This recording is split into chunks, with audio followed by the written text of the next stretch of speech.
Thank you very much, Patricia. As you heard, my name is Karen Breslow. I am the ADR Intake Coordinator, the Appropriate Dispute Resolution Intake Coordinator for San Mateo County. The SAPA is an organization you may not be familiar with. Briefly, we are housed in the San Mateo County Office of Education building. However, we are not part of SMCOE. We're a separate entity.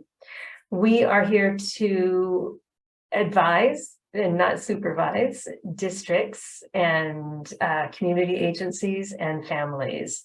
Part of what we offer is a way to resolve issues for IEP teams when conflict arises or when they get stuck. So that's what we're going to talk about tonight. We're going to talk about what to do when it feels like no one's listening. We're also going to have a Q&A at the end of this presentation. So I'm hoping you have a piece of paper and a pencil to jot down any questions that you might have. All right, let's go ahead and get started then. Thank you. We're going to talk tonight really about the fastest way to solve problems, because when you're concerned about your child, the last thing you need is lots of emails, lots of phone calls, or to not know who to talk to. So we're going to talk about the people who are on this list, starting with your child's teacher. So if we can go to the next slide. Excellent, thank you.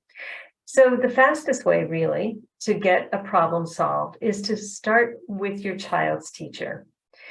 Your child's teacher is the one who knows your child the best.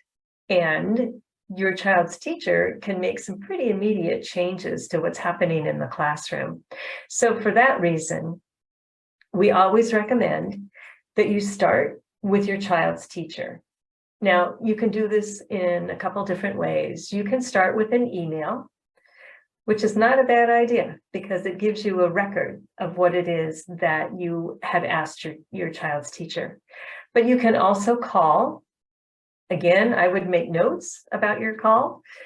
And then you can also request a meeting with your child's teacher. Before you get to actually talk to or meet with your child's teacher, what you'll want to do is make a list. Make a list of those things you're really concerned about. And then after you've had contact with the teacher, make sure you write down the plan that you and the teacher have agreed to. Next slide. So again, you'll want to start with your teacher first. Your child's teacher is the one who knows your child the best and can make the most immediate changes in the classroom to help them out. Thank you. If that doesn't work, or maybe your conflict is with the teacher, your child's principal is there to answer any questions you might have as well.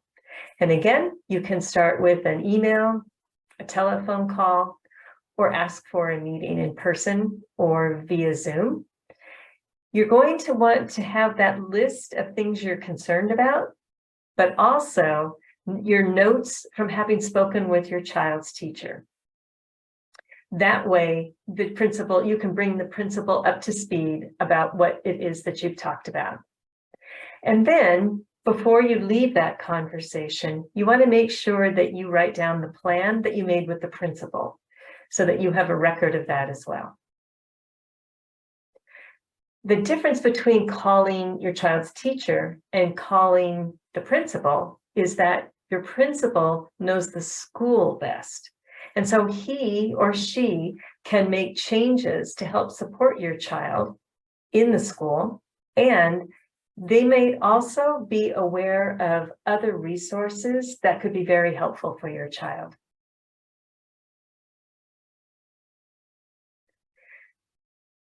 Sometimes that's not enough. And so there are people in the district office that you can speak with as well. In a smaller district, you probably don't have a program specialist.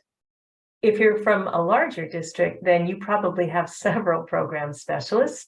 They are people who typically attend the IEP, so they will know some things about your child, but not as much as the teacher will know. In a smaller district where there is no program specialist, then you'll want to talk to the director of special education.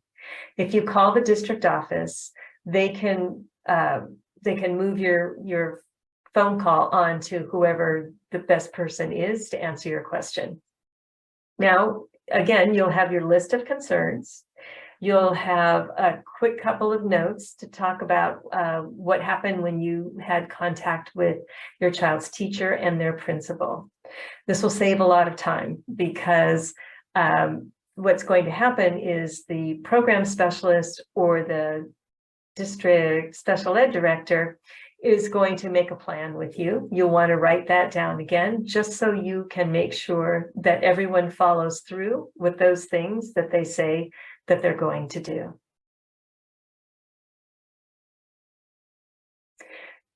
And now you contacted the teacher who knows your child best. You've contacted the school, the principal who knows the school best.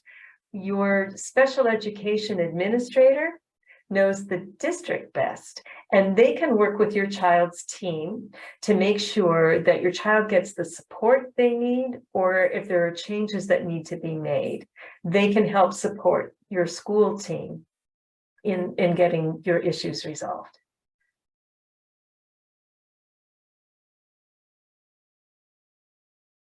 So if that doesn't work, then what you'll want to do is, I think you need to hit that a couple, yeah, okay. So this is how you can find me. I'm also going to give you my phone number and my email address. I'll put that in the chat when we're done. But to see more about what the SELPA has to offer, you can go to the smcoe.org website. If you go to the About tab, you'll see SELPA listed there. And what you'll want is to go to Parents and Community. We have lots of resources for parents there, things that you can add to the binder that the Family Resource Center gives you. I am going to thank you. I think Sonia or Iris, thank you for putting that in there. I'm going to put in my email address as long as we're writing these things down. So there's my email address. And that's really the best way to get a hold of me, because tomorrow I'll be at work for 8 hours and in my office for maybe 2 of those hours. So I'm going to give you my phone number, but it's not a very good way to, it's not the fastest way to get a hold of me. Okay, let's see.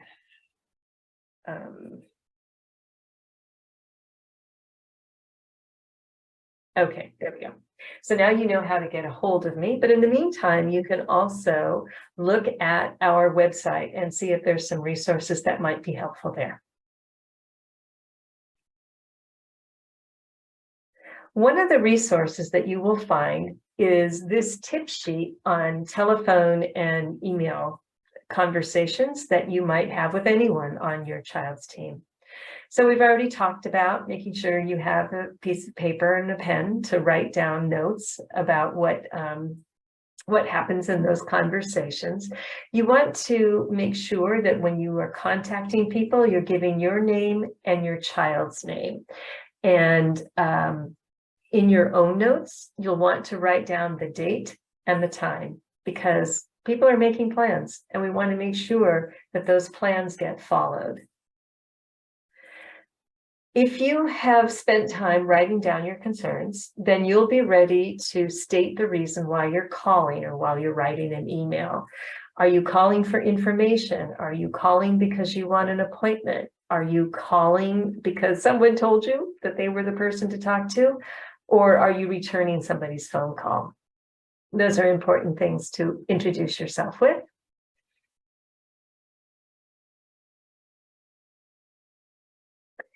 And next, you are going to have your list of concerns all ready to talk about with the person that you're speaking to.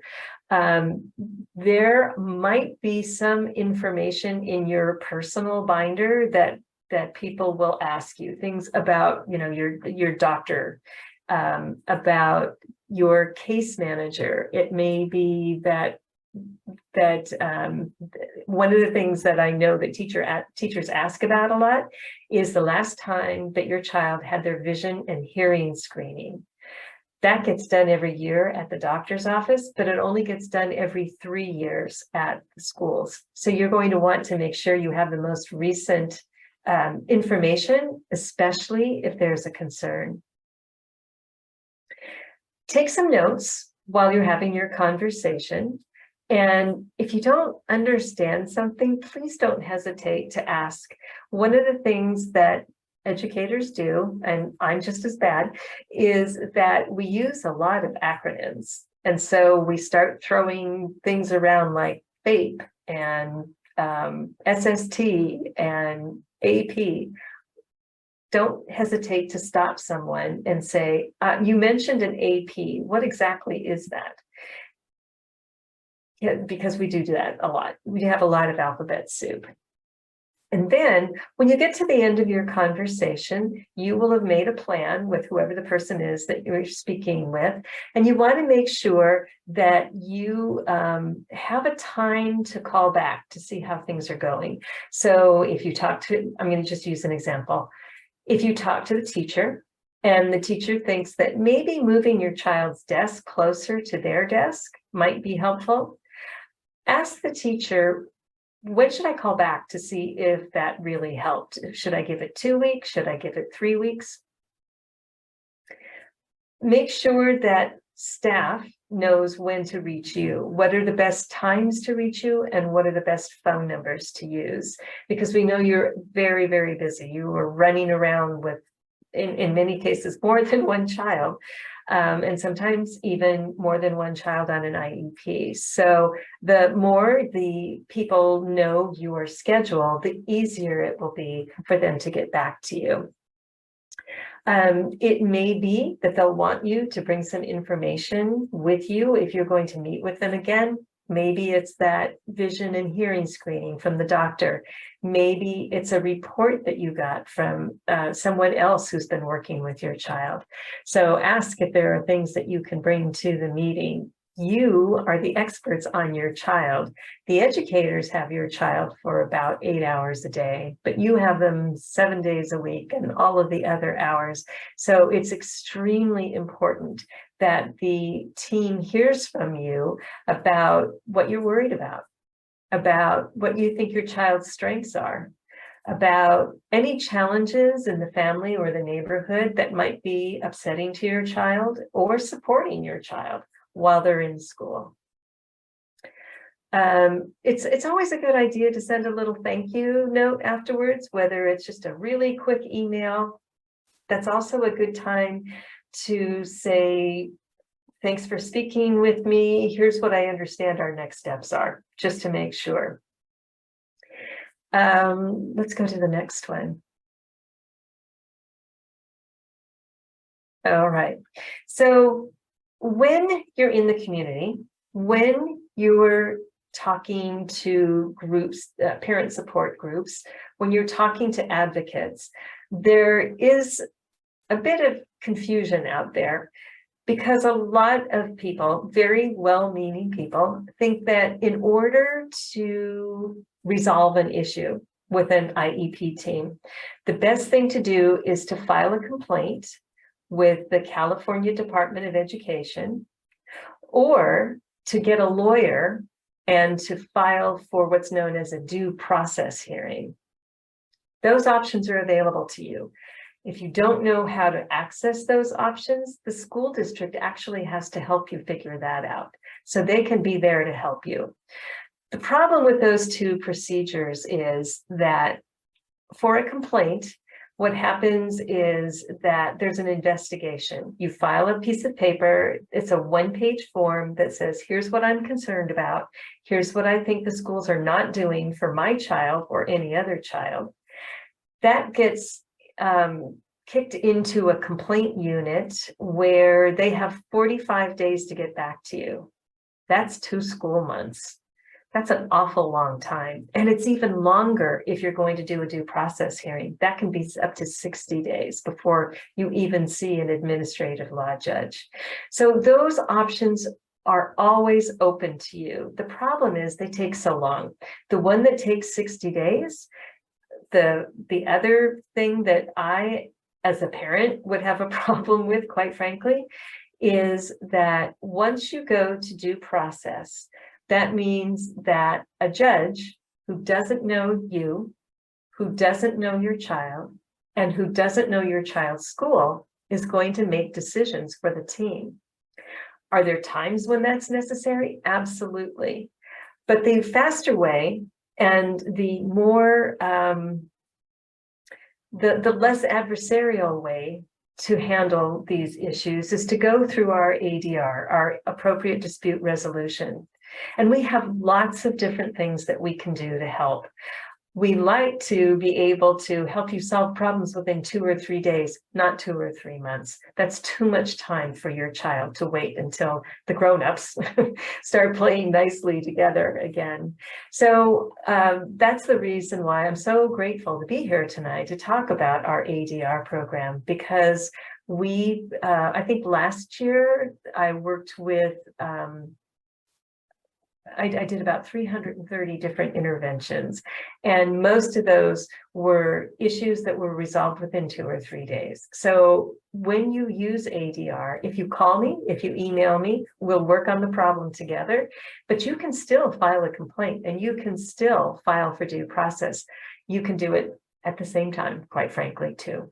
So this is something I would like to have you keep in mind, and I'd like to tell you now about all of the different options that we offer. All right. For parents and caretakers, we know that most of our districts have what's called a CDAC, a Special Education District Advisory Committee. It might be a PTA. It might be just a parent support group. But whatever it is, we make sure that if your group needs to have a speaker to come and talk on a particular topic, oftentimes that's me. But we can also sponsor other speakers to come to speak to your group. The other thing that we can do is that there are 2 other people who are program coordinators like me at the SALPA, and we can come and talk to your group as well. And finally, we also operate the CAC, the Community Advisory Committee. When you go to our website, you'll see that on the parents section. Our next meeting is going to be, I believe, January 28th. And we are going to be talking about after school and summertime opportunities for your child. For educators, we make sure that we have presenters for them as well, because we want to make sure that we have a level playing field. What that means is that, yes, we do speak for parents. We also do that for educators. We want to make sure that they have the best and most up-to-date knowledge so that when they're working with your child, that they are using best practices. And again, we go and speak. That's what I'll be doing tomorrow. For all community members, anyone who has any concern about what's happening with an IEP team, they can email me. I get emails from advocates, from families, from other educators. Oftentimes there are things we can do to help very, very quickly. And I'm also available by telephone. So earlier, I gave you my email address and my phone number. And please know that I work 12 months a year, and we're always here to help.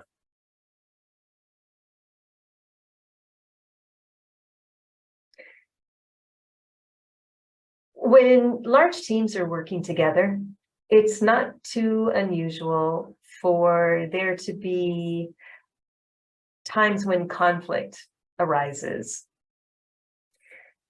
So there are two things that we can offer when an IEP team thinks, we don't seem to be solving problems very well.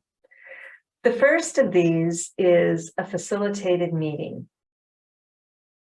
The facilitated meeting is usually an hour long. It's usually covering one or two problem areas the team is having. It does not take a long time to prepare. So if I get a request for a facilitated meeting, I'm going to look at my calendar and try to get that on the calendar within 2 or 3 days. Sometimes either someone from a school or a parent can let me know that they have concerns about an IEP document. And if that's true, then I can do a file review. Most parents ask for a review of their child's special ed folder, but sometimes they also ask for a review of their child's cumulative folder. So again, anyone can contact me and I can do a file review usually within about 2 days. We also have panels of experts at the SELPA. We have done a lot of training for our staffs. And so we know that there are practitioners who are experts in the areas of behavior, autism, augmentative and alternative communication. That's usually called an AAC device. And they are available to help IEP teams. So meetings can be set up with the IEP team and an expert team in order to try some new ideas, see if there's something that's possible that the team hasn't thought of before.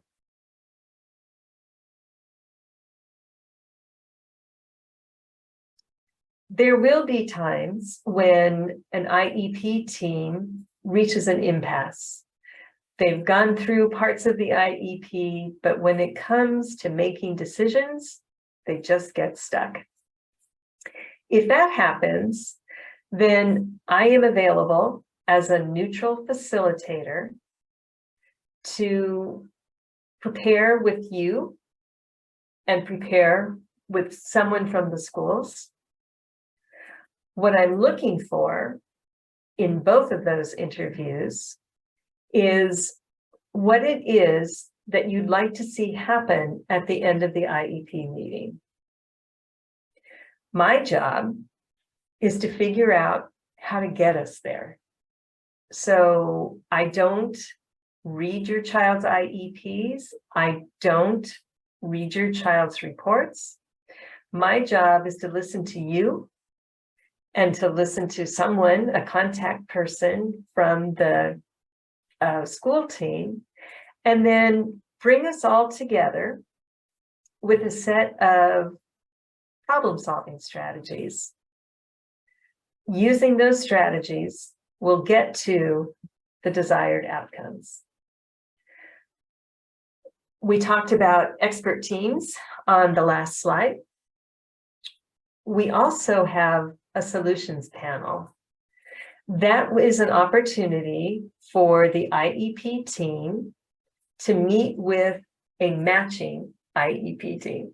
So if your IEP team has a principal on it, we'll find another principal from another district to come in, and we'll match role by role. so that we'll have two basically complete IEP teams.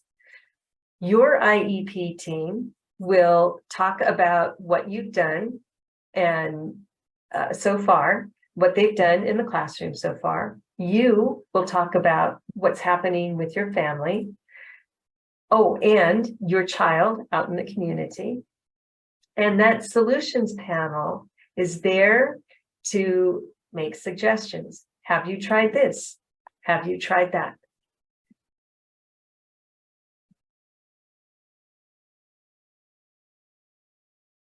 Now, again, sometimes parents choose to file a complaint with the CDE, and that's fine. That's totally within your rights. Or maybe you filed for due process with an attorney. When that happens, there are two things we can do to help. The first is a facilitated mediation.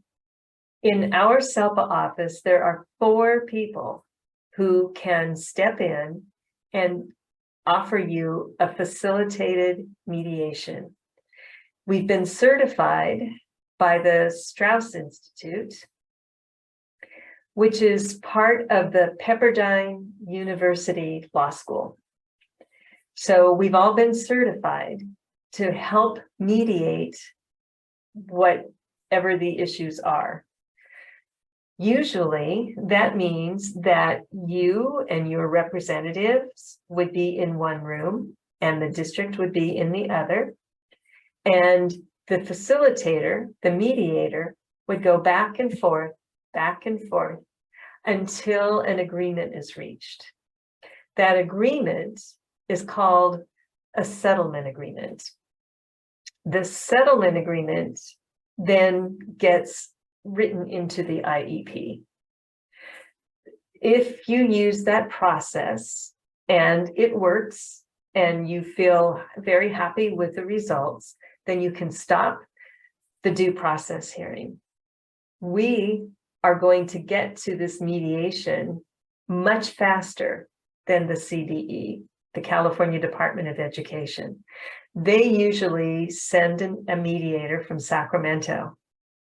But again, it takes about a month for that to happen. So it's much faster to use our SELPA office. Using our SELPA office doesn't mean that you can't use the mediator from Sacramento. We can also do a facilitated resolution session.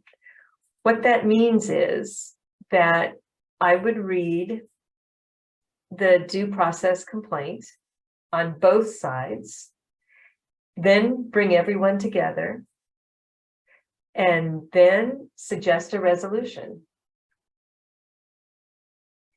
If that needs a little bit more work, then I would bring problem-solving strategies together to see if we can't get this resolved really quickly within just a couple of days.